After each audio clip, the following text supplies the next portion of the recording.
Welcome to பவன்யாஸ் kitchen. இன்றைக்கி நம்ம கிச்சனில் பார்க்க போகிற ரெசிபி சாப்பாட்டு வடகம். இந்த சம்மரை யூஸ்ஃபுல்லாக வீட்டில் மீதமான சாப்பாடையும் வேஸ்ட் பண்ணாமல் எப்படி எல்லா சாதத்துக்கும் ஒரு சைட் டிஷ்ஷாக செய்யணும்னு நம்ம பார்க்க போகிறோம். ஃபர்ஸ்ட் டைம் பார்க்குறவங்க மறக்காமல் சப்ஸ்கிரைப் பண்ணிக்கோங்க. பக்கத்தில் இருக்கிற பெல் ஐக்கானையும் ப்ரெஸ் பண்ணிக்கோங்க. வாங்க எப்படி செய்கிறதுன்னு பார்க்கலாம். இதுக்கு தேவையானது எல்லாமே நம்ம முந்தின நாள் செய்த சாதத்தை மிச்சம் ஆகிருக்கும். அதை நம்ம தண்ணி ஊற்றி வச்சிடலாம்.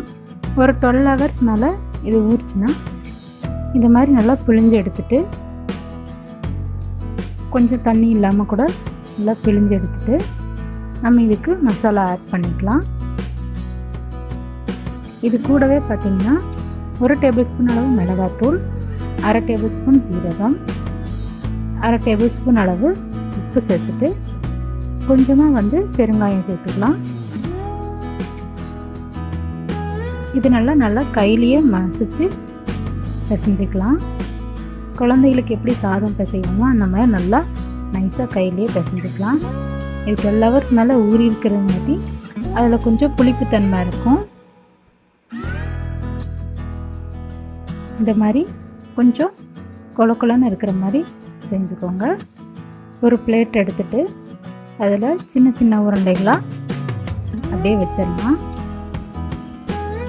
நீங்கள் விருப்பப்பட்டிங்கன்னா மிக்ஸி ஜாரில் போட்டு நம்ம முறுக்கு பிடியில் கூட போட்டு நல்லா துணி விரித்து முறுக்கு வடகம் மாதிரியும் போடலாம். ஆனால் இது மாதிரி போட்டால் சூப்பராக இருக்கும். இந்த மாதிரி பிளேட் ஃபுல்லாக நல்லா நெருக்கமாக வச்சுருங்க. காஞ்சதுன்னா உங்களுக்கு கேப் விடும். 3 days அளவு காயும்.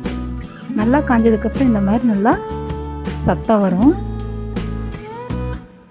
நல்லா காஞ்சதுக்கப்புறம் நம்ம இதை ஒரு ஏர்டைட் பாக்ஸில் ஸ்டோர் பண்ணி வச்சுக்கலாம். எல்லா ஃபுட்டுக்குமே ஒரு சைட் டிஷ்ஷாக சூப்பராக இருக்கும். வாங்க இதை எண்ணெயிலையும் பொரித்து காட்டியிருக்கேன் பாருங்கள்.